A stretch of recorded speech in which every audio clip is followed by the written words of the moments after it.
Quand une ville inscrite dans le patrimoine mondial de l'UNESCO ne représente aucun avantage pour ses habitants, c'est qu'il y a problème.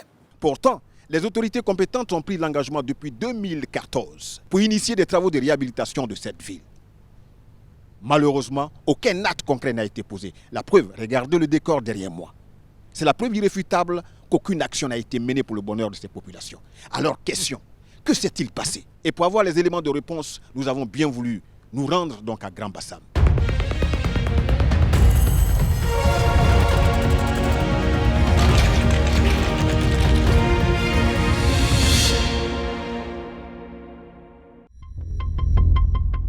Il ne manque plus que les personnages, ces fantômes dont on sent bien la présence à l'intérieur de ces bâtisses pour lancer le clap dans ce décor pouvant servir de cadre pour quelques-uns des pires films d'horreur sous nos tropiques.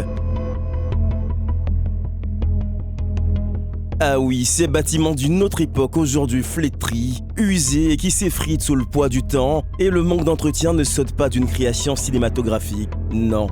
Chaque bout de ciment, de béton et de fer qui tombe de ces édifices enterre avec lui une partie de notre histoire, de l'histoire de la vieille ville Grand Bassam.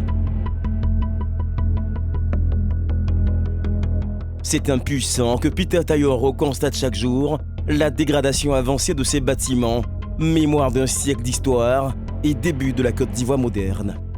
Alors, donc ici, nous sommes à l'Hôtel de France de 1900. Et donc, à l'époque coloniale, et il avait été construit pour accueillir le ministre des colonies, qui devait tourner dans l'Afrique. Et donc, il était le seul à avoir des suites. Donc, vous voyez que c'était à cette époque-là, on pouvait déjà parler des 5 étoiles et tout. Et il était flambant neuf. Alors, quand vous revoyez les images aujourd'hui, vous n'allez pas vous dire que c'est le même hôtel. Mais comme je disais tantôt, mais ça fait couler des larmes parce qu'on ne peut pas comprendre qu'une ville fasse l'histoire d'un pays. Et aujourd'hui, les bâtiments qui ont fait vraiment la vie de cette ville-là sont dans cet état-là. On va entrer, vous allez voir un peu le hall. Vous allez voir le hall. Alors déjà, à cette vue, vous voyez ce joyau architectural rénové, mais dans son état initial, on ne pourra pas le reconnaître. Parce qu'il va être encore flambant neuf. Et là, on retrouve cette partie de Bassam qu'on était en phase de perdre. Un trésor témoin de notre histoire au sort bien triste, transformé en dépotoir et qui ne tient jusque-là ni par l'action des populations, ni des pouvoirs publics. Vous voyez, ce pilier, il tient encore à cause de ces plantes. Vous voyez comment ces plantes-là, ils prennent le pilier. Et donc, s'il n'y avait pas ça, depuis cette époque-là, on aurait déjà perdu ce bâtiment. Mais alors, quand on parle de Grand Bassam, parce que le président Houphouët-Boigny, dans sa vision de la Côte d'Ivoire, en 1980, déjà dans les années 1980, il a décidé de faire de Grand Bassam la ville touristique. Et donc, c'est comme ça que le bâtiment qu'on a vu, le palais des gouverneurs, qui est aujourd'hui le musée national de Côte d'Ivoire, c'est en 1981 qu'il a été rénové, réhabilité, et il abrite aujourd'hui tout ce qui est maquette d'habitat, les différents costumes de chaque région de la Côte d'Ivoire. Mais pourquoi on ne peut pas faire ça pour les autres bâtiments qui sont en train de mourir? Vous constatez avec moi, et que tellement il n'y a pas d'intérêt, c'est-à-dire personne ne peut s'occuper de ce bâtiment, que c'est devenu un dépotoir. Et voilà, tout le constat, il est là. Et alors, si ça continue comme ça, et évidemment que l'Hôtel de France, on l'a déjà enterré. On l'a déjà enterré. C'est bien triste. Et pourtant, l'inscription de la ville de Grand Bassam au patrimoine mondial de l'UNESCO en 2012 avait suscité beaucoup d'espoir et sonnait comme un renouveau pour la ville, une opportunité de sauvegarde de sa particularité et de son attractivité touristique. Mais 10 ans après, l'espoir semble avoir fait place au désenchantement. Vous ne pouvez pas comprendre la joie qui m'a animé quand on a appris qu'on était inscrit sur la liste du patrimoine mondial de l'UNESCO. Mais parce que Bassam, patrimoine de l'UNESCO, d'abord, personne ne viendra faire n'importe quoi. C'est-à-dire, on ne peut pas se lever du jour au lendemain pour dire je vais détruire ce bâtiment-là et puis mettre une maison moderne, parce qu'on ne dénature pas la ville historique. Et de deux, avec l'apport de l'UNESCO, on nous dira certainement, bon écoutez, l'UNESCO ne donne pas les moyens en tant que tel, mais avec l'UNESCO, on peut trouver des mécènes qui vont investir. Donc vous ne pouvez pas comprendre la joie qui nous a animés quand on a été inscrit sur la liste du patrimoine mondial. 10 ans après. Le constat, il est là. Rien n'a été touché. Rien ne bouge. On est au point de départ. Et je dirais même c'est le statu quo, la régression.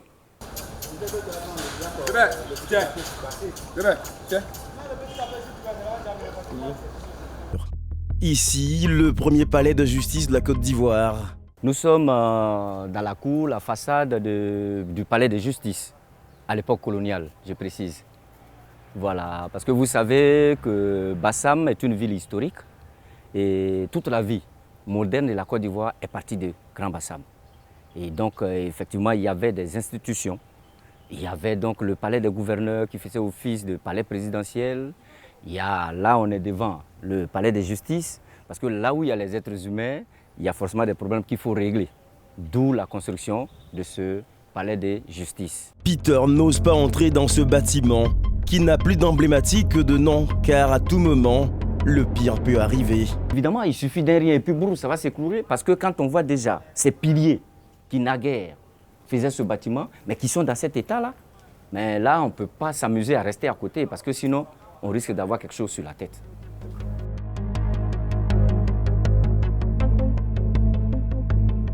C'est l'amont d'Alam que je parle de ce bâtiment. Effectivement, Bassam, ville historique, a été donc inscrite sur la liste du patrimoine mondial de l'UNESCO depuis le 3 juillet 2012. Et donc, à cet effet, on avait bon espoir.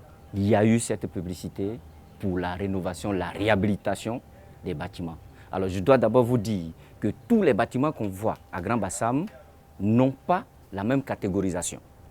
Voilà. Il y a ceux qu'on appelle les bâtiments exceptionnels et il y a d'autres qui sont dits ordinaires. Alors, logiquement, ceux qui devaient être en premier réhabilités sont donc les bâtiments exceptionnels qui reviennent de droit à l'État de Côte d'Ivoire, comme ce palais de justice. On a le palais des gouverneurs qui est aujourd'hui le musée qui a été rénové. Alors les autres bâtiments qu'on va certainement voir font partie de la catégorie des bâtiments ordinaires et donc construits par des particuliers. Et donc ça c'est une autre question. Mais revenons à la réhabilitation dont on parlait. Effectivement, cette année-là, je vais dire en 2016, l'État a envoyé des gens. Le Premier ministre, il était là en son temps. Et on nous a annoncé les travaux de la réhabilitation. On était tout heureux. Et voilà, il y a des piliers qui ont été plantés. Ils ont mis la clôture. Donc nous, on criait, on est d'accord, on est content qu'on retrouve nos bâtisses d'alors.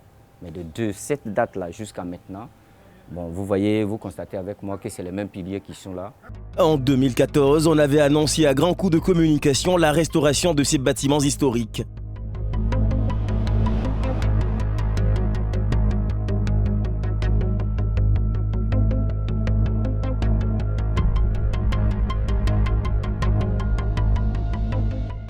Une fois entamés, les travaux de restauration et de valorisation de la ville historique monteront progressivement en puissance.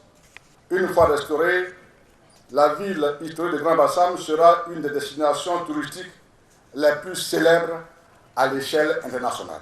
Des engagements du ministre écrivain qui n'ont eu pour seul effet que d'entretenir la flamme de l'espoir, car dans la réalité, tout est resté lettre morte. Quelques années plus tard, Arlette Badou et Anne-Sophie Lemestre, respectivement ministre de la Culture et représentant pays de l'UNESCO, en font le constat amer en des termes moins fleuris, mais qui traduisent clairement la gravité de la situation. Je note avec un peu de tristesse les réalités sur place au niveau de la ville historique de Grand Bassam. Il y a des actions qui ont été menées, que l'État de Côte d'Ivoire a menées, mais beaucoup reste à faire. Le dossier de Grand Bassam a quand même souffert de plusieurs écueils. Bien sûr, il y a eu les inondations, il y a eu la Covid et il y a eu aussi un manque d'entretien général des bâtiments depuis des années. Et il faut agir assez vite avec certaines bâtisses sous peine de les voir disparaître. Pourtant, le rapport de l'UNESCO en 2014 était très clair. D'après ce que nous savons, le projet de restauration de l'ancien palais de justice relève de l'autorité du ministère de la Culture et plus particulièrement de la Direction des infrastructures et des équipements culturels qui doit assurer le financement de l'opération et le contrôle de la mise en œuvre du projet et de la qualité de l'intervention en lien avec la Maison du patrimoine qui est le gestionnaire du bien ville historique de Grand Bassam. L'État a-t-il octroyé assez de moyens au ministère de la Culture de l'époque? Si oui, où sont passés les fonds? La vieille ville tremble aujourd'hui encore sur des piliers de plus en plus fragiles, des fondements vacillants, prêts à s'écrouler, appelant à l'aide et à une action collective énergique. Mais tout cela sonne creux et parfaitement audible à la population de Grand Bassam qui réplique « Il y a problème ».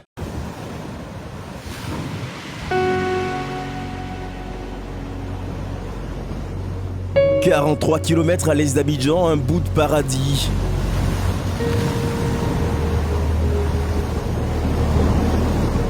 Où la musique des vagues bleutées de la mer mêlée aux doux chants de la lagune et le vent frais des cocotiers invite au repos et au voyage. Un petit paradis, mais aussi un bout d'histoire, celle de la Côte d'Ivoire.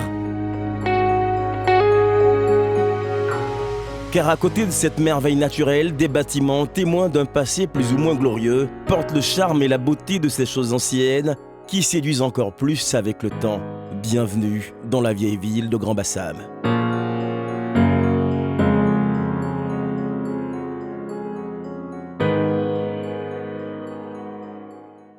Première capitale de la Côte d'Ivoire et un exemple urbain colonial de la fin du XIXe siècle et de la première partie du XXe siècle. Elle témoigne des relations sociales complexes entre les Européens et les Africains, puis du mouvement en faveur de l'indépendance. Elle est inscrite depuis juin 2012 au patrimoine mondial de l'UNESCO. Une inscription fruit d'un long cheminement démarré avec Bernard Dadier et obtenu 35 ans plus tard avec Maurice Kwaku Bondama.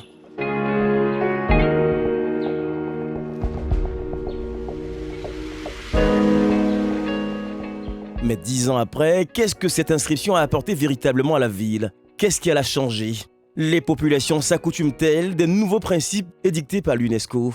La sauvegarde du patrimoine s'exécute-t-elle conformément au plan d'action de l'État? Que fait le ministère de la Culture? Que fait l'État? Que font les autorités locales? Dans ce numéro de Y'a Problème, nous faisons une incursion dans la vieille ville pour en comprendre les enjeux actuels et futurs.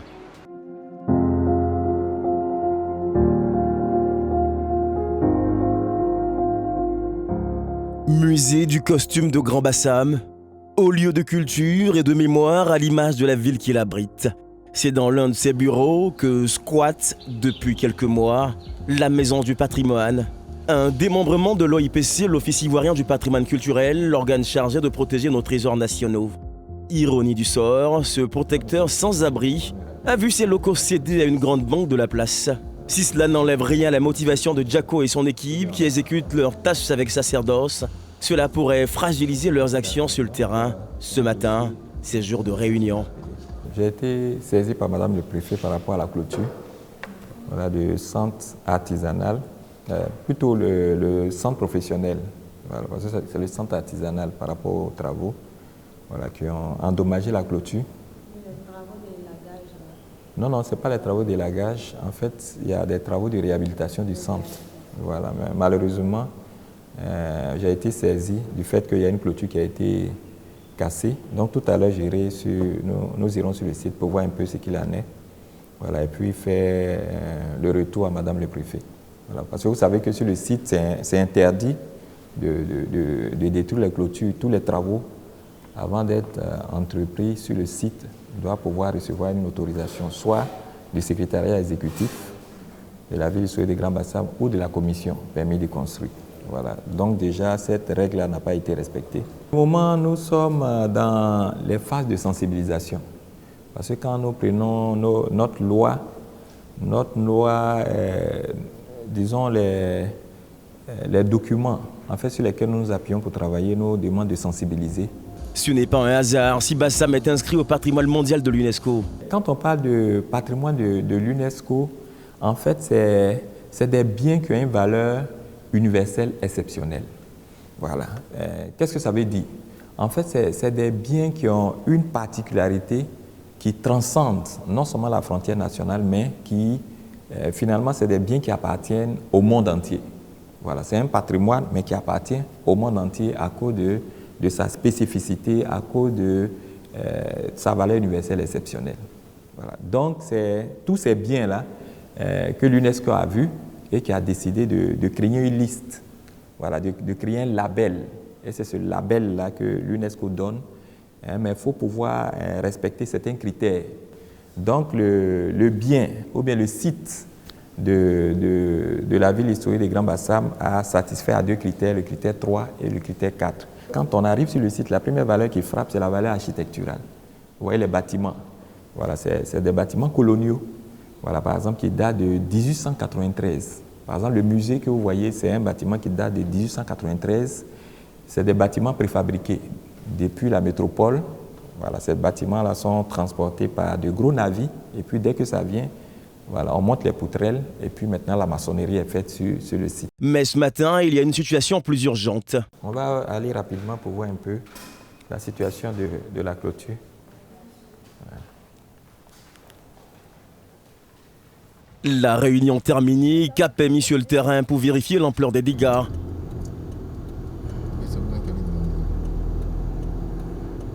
Le bâtiment en question est le centre artisanal de Grand Bassam. Mais qui a fait ça? On va devoir le responsable. Comment ça va? Voilà. Voilà. C'est vrai qu'il y a des travaux, voilà, mais ça, ce n'était pas prévu par rapport aux travaux. Donc, qu'est-ce qui se passe? Pas prévu, mais je crois que c'est dans le cadre, c'est prévu dans le programme PIP. Je crois qu'on va vous envoyer tous les éléments concernant les travaux à faire sur le site. D'accord. C'est un programme PIP du ministère de l'Artisanat. D'accord. Mais je pense que le fait de réhabiliter, c'est une très bonne chose. Mais vous savez, en même temps, en tant que membre du comité local, il y a une procédure à suivre. Voilà. Parce que c'est un bâtiment de l'État. Nous sommes une entité de l'État, c'est nous qui devons favoriser, faciliter. Voilà, donc c'est bon que les informations nous parviennent pour que rapidement, voilà, il faut que le dossier rapidement nous parvienne pour que nous puissions vous accompagner dans cette réhabilitation. Parce que vous savez qu'en tant que membre des entités de gestion, c'est nous qui devons donner le bon exemple.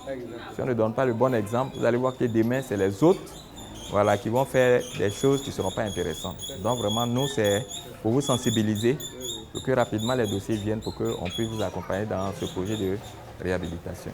Cela semble bénin à première vue, mais pour Jaco, c'est suffisamment grave, car depuis l'inscription de la ville au patrimoine de l'UNESCO, certaines règles sont en vigueur et il ne faut surtout pas les outrepasser. Pour le profane, c'est un petit trou dans la clôture, mais tout ce qui doit se faire sur le site doit recueillir une autorisation, soit du secrétariat exécutif ou de la commission permis de construire. Parce que c'est l'environnement. Tout à l'heure, je vous ai parlé des valeurs du site.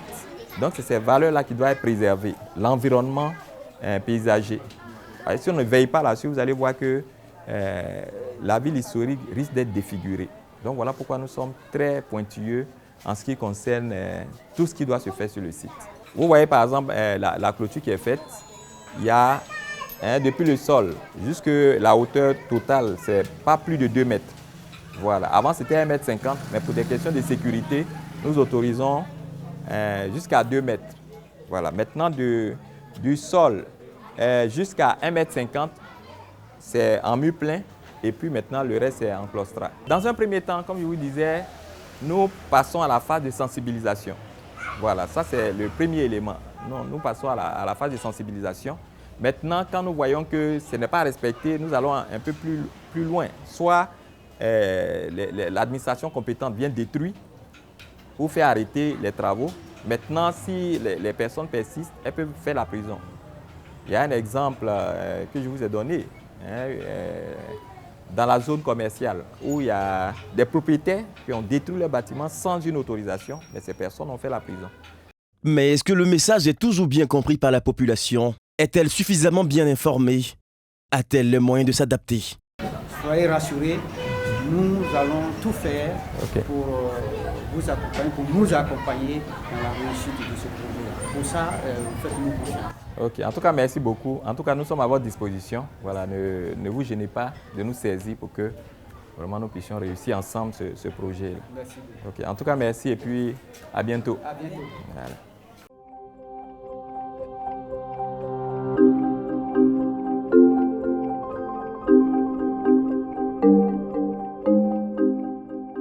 Grand Bassam, terre de rencontre, terre de brassage où la culture Nzima et la culture occidentale copulent, convolant juste noces sans jamais se renier et cesser d'être elle-même. Elle a attiré des populations venant de toutes les contrées d'Afrique, d'Europe et du Levant méditerranéen. C'est une ville aussi de brassage ethnique. Ibrahim Kitouré se définit à juste titre comme un Akan Mandingo. C'est comment où là-bas? Ça va. Ouais, ils vont se descendre de thunes là d'abord pour voir la charpente. Pour lui, cette maison a une valeur hautement symbolique. C'est la maison de mon grand-père, celle de mon père, et aujourd'hui c'est la nôtre, c'est nous qui vivons à l'intérieur. Mais il se trouve que vraiment avec le temps, la maison s'est détériorée, il y a des fissures dans les tuiles et vraiment quand il pleut, c'est pas beau à voir. On souffre vraiment, le matériel et tout. Donc c'est dans cette optique-là que nous on a décidé de s'unir familialement et d'essayer d'embellir la maison. Aussi pour faire hommage à mon père, pour faire honneur à mon père et embellir sa maison et être en sécurité. C'est un patrimoine familial, c'est-à-dire que nous on veut vivre au-delà de ça, laisser l'histoire à nos enfants et nos petits-enfants qui puissent se rappeler de qui était leur grand-père, qui était leur arrière-grand-père. Mais la saignée financière n'est pas toujours facile à supporter. Ça, il faut le dire que c'est excessivement cher et c'est coûteux, comme on va le dire, parce que réhabiliter une maison, c'est-à-dire en suivant un plan qui est déjà établi, c'est-à-dire que c'est vraiment pas facile. Bon, déjà, on n'a pas terminé, mais on va dire qu'on est à 2 500 000 tout au plus. Le gros du problème, selon lui, c'est l'UNESCO et ses restrictions depuis que la ville est inscrite au patrimoine de l'UNESCO. Il est freiné par les nouvelles exigences. Pour tout vous dire, avec ces histoires d'UNESCO là, ça nous crée vraiment des problèmes. C'est très compliqué. C'est très compliqué parce que les maisons sont là, elles sont belles. C'est pour le quartier France, elles sont censées être vraiment rénovées pour que quand les touristes viennent, ils trouvent qu'il y a de belles maisons.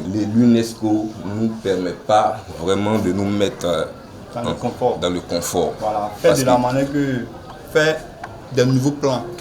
Puisque cette maison-là, c'est une maison qui date de longtemps. Parce que vous voyez.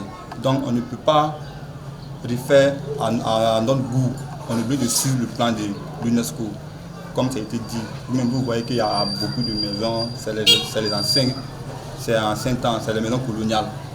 Et qui ne sont pas couvertes. C'est dit qu'une maison coloniale, une maison normalement, si elle n'est pas couverte, c'est pas la peine. C'est-à-dire que c'est la détérioration totale. Donc c'est dans cette optique-là que nous sommes en train d'essayer de rénover la nôtre pour essayer d'encourager aussi les autres à faire autant. Depuis l'inscription de Grand Bassam au patrimoine de l'UNESCO, il est strictement interdit de modifier l'architecture extérieure des bâtiments du quartier France. Et avant d'entamer les travaux, il faut aviser la maison du patrimoine. Une procédure souvent complexe et longue qui lessive les volontés des populations déjà durement éprouvées par le coût du matériel de réhabilitation.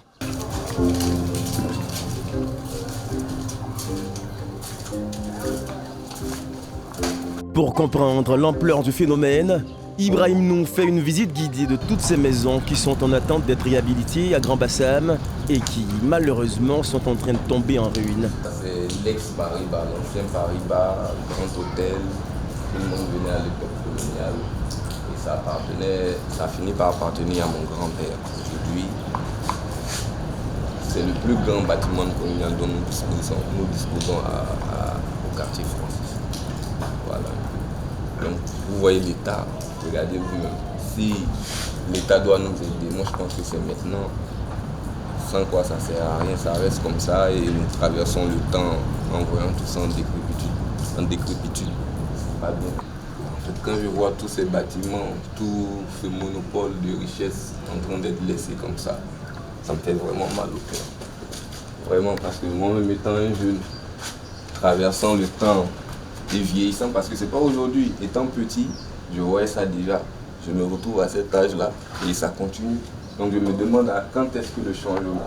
Il appelle de tous ses voeux un soutien de l'UNESCO pour les aider à réhabiliter ces bâtiments. Donc, vous voyez l'hôtel avec cette belle vue-là, cette vue panoramique qui est en train d'être laissée comme ça. Et pas que en train d'être laissée comme ça, mais faute de restrictions de l'UNESCO, les particuliers, les propriétaires ne peuvent pas s'investir et s'engager sans être vu par l'UNESCO, vous voyez un peu. Là, c'est de vieilles bâtisses. Il faut beaucoup de moyens pour restaurer ces vieilles bâtisses-là. Et moi, ça ne tenait qu'à moi. Je pense qu'on aurait aimé avoir comment on appelle ça, des investisseurs qui viennent, on leur explique le problème, on se met ensemble et on trouve une solution. On essaie de remettre tous ces bâtiments en vie et d'apporter encore le tourisme à Bassam.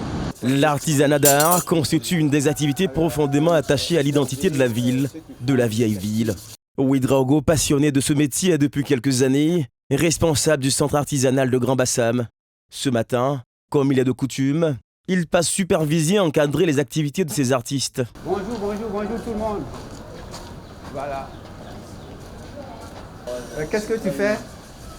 Ouais. C'est une commande? D'accord.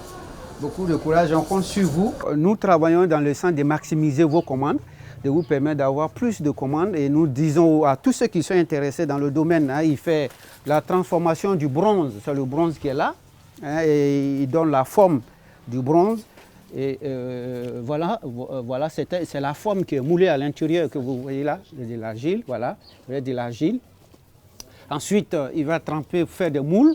Une fois obtenu des moules, il va mettre au feu, chauffer, la scie va couler, c'est cela on dit la technique de la scie perdue.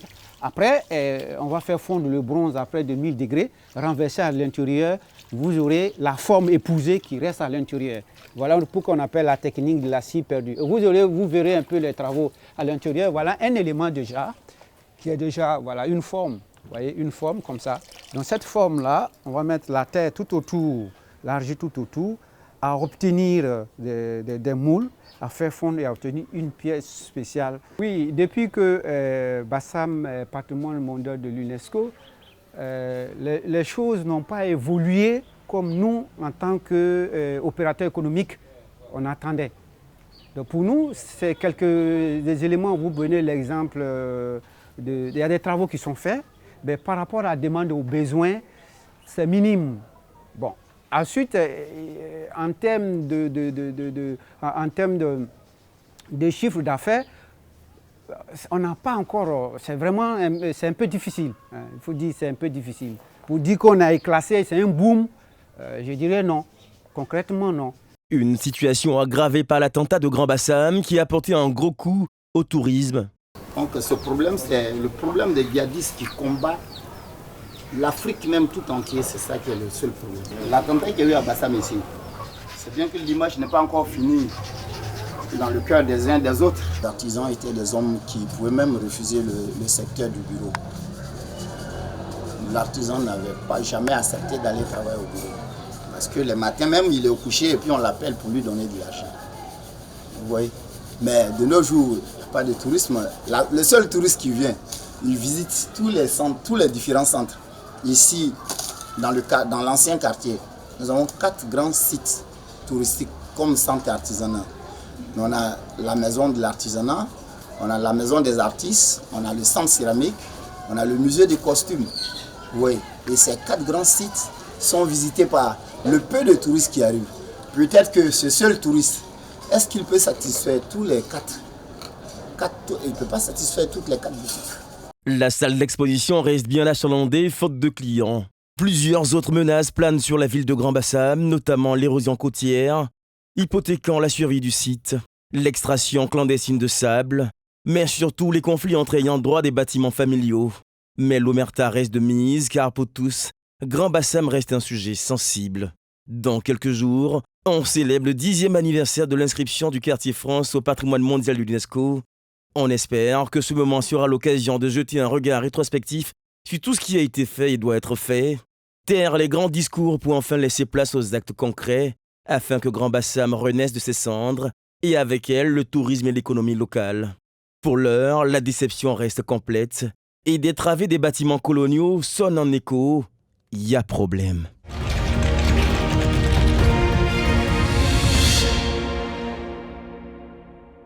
Nous voici donc à Grand Bassam. Et sur ce plateau, j'ai l'immense honneur de recevoir Madame Afo Guénéguez Moulo, voilà, consultante indépendante, n'est-ce pas, en patrimoine culturel. Je sais aussi que vous avez fait beaucoup de recherches et beaucoup d'articles à l'endroit donc de cette légendaire ville qui n'est autre que Grand Bassam. Alors, question, parlons-en. Grand Bassam, patrimoine mondial de l'UNESCO. Pour le commun des mortels, ça veut dire quoi exactement? Il faut savoir que pour un site être inscrit sur la liste du patrimoine mondial, c'est le plus haut niveau de reconnaissance possible. C'est-à-dire que cela prouve que le site a une importance non seulement à l'échelle nationale, locale, mais à l'échelle également du monde entier. Donc voilà ce que ça veut dire, c'est une reconnaissance importante. Mais quels sont les critères qui ont milité en faveur de Grand Bassam?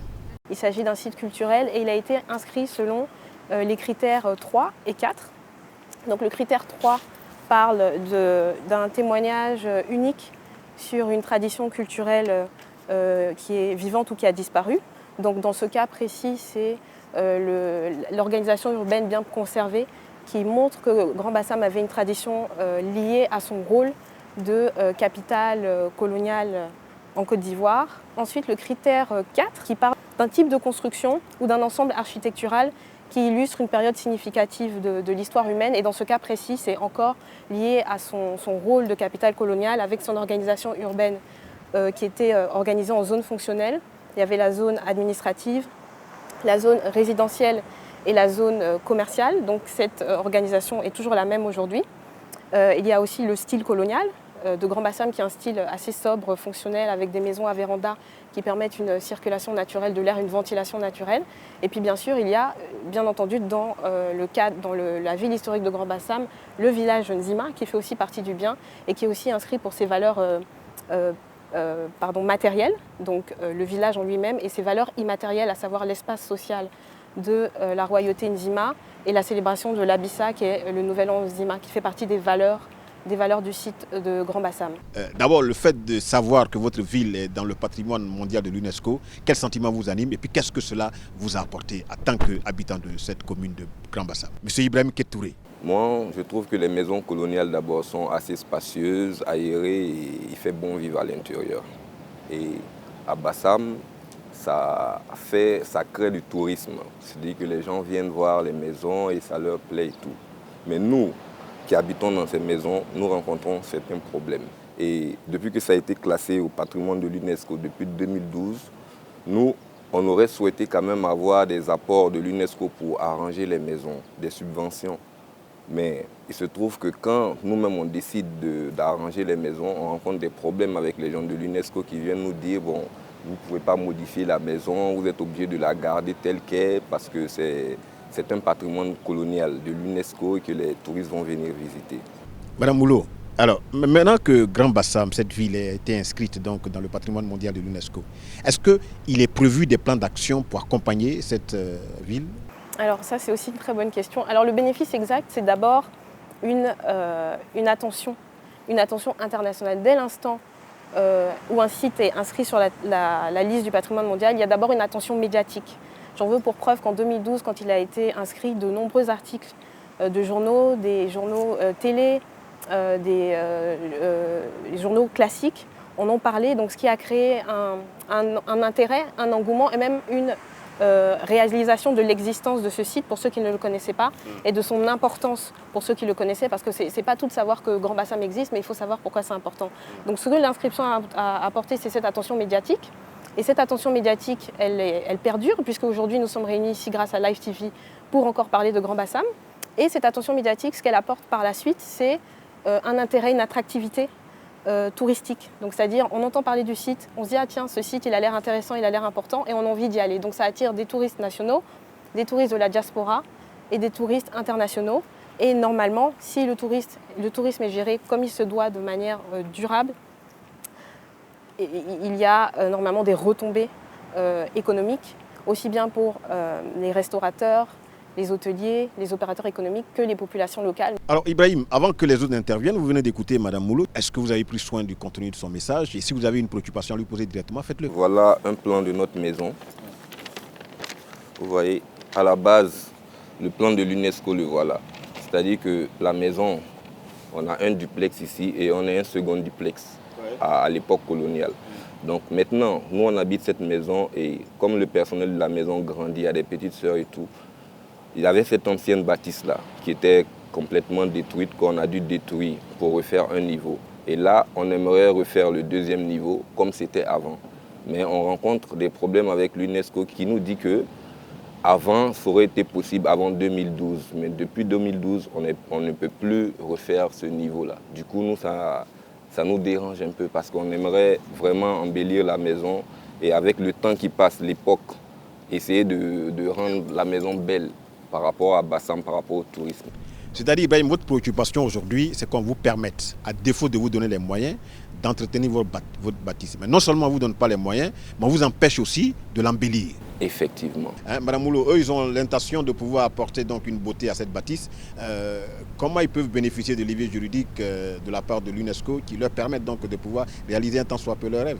Donc il faudrait déjà s'associer avec la Maison du patrimoine culturel directement pour faire remonter les doléances au centre du patrimoine mondial de l'UNESCO et après au niveau de ce centre, au niveau du comité qui se réunit annuellement, trouver des possibilités d'aider, en tout cas d'accompagner, mais pas financièrement bien évidemment, d'accompagner les particuliers qui veulent restaurer leurs bâtiments. Parce qu'effectivement, il ne s'agit pas de les détruire. Et détruire ces bâtiments-là, c'est perdre des éléments architecturaux. Madame Moulou, moi je voudrais juste savoir, depuis 2014, il y a eu un grand lancement, n'est-ce pas, des travaux de réhabilitation donc, des bâtiments au niveau de Grand Bassam. Après, plus rien. Ça fait 8 ans aujourd'hui. Vous en avez eu vent? Permettez-moi déjà de reparler à M. Kétouré pour dire qu'il me semblait qu'il y avait quelques années, un projet qui est appelé Tutorat avait été pensé, en tout cas qui est en cours d'élaboration, entre justement les propriétaires de bâtiments coloniaux et des opérateurs économiques. Et ça aurait été une collaboration sous forme de baux amphithéotiques où les opérateurs économiques auraient eu la possibilité justement de réhabiliter des bâtiments pour les propriétaires, mais avec un accord sous forme de baux amphithéotiques. Donc je vous invite encore une fois à vous rapprocher de la maison du patrimoine culturel parce que je ne suis pas dans les secrets de la maison. Madame Moulou, heureusement que derrière vous, il y a quelques invités qui sont là, qui sont aussi de Grand Bassam. On va donc sans transition aucune leur poser la question. Alors, Bassam est dans le patrimoine mondial de l'UNESCO. Ça vous a donné quoi? Alors, nous, on reçoit des touristes. Donc, c'est évident qu'on essaie de leur expliquer aussi ce qui se passe.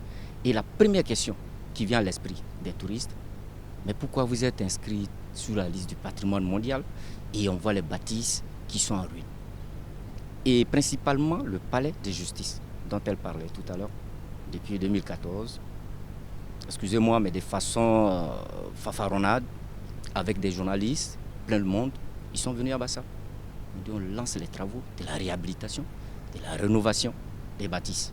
La joie était telle qu'on s'est dit, bon écoutez, aujourd'hui, Grand Bassam va ressembler à une ville sœur de l'Afrique de l'Ouest.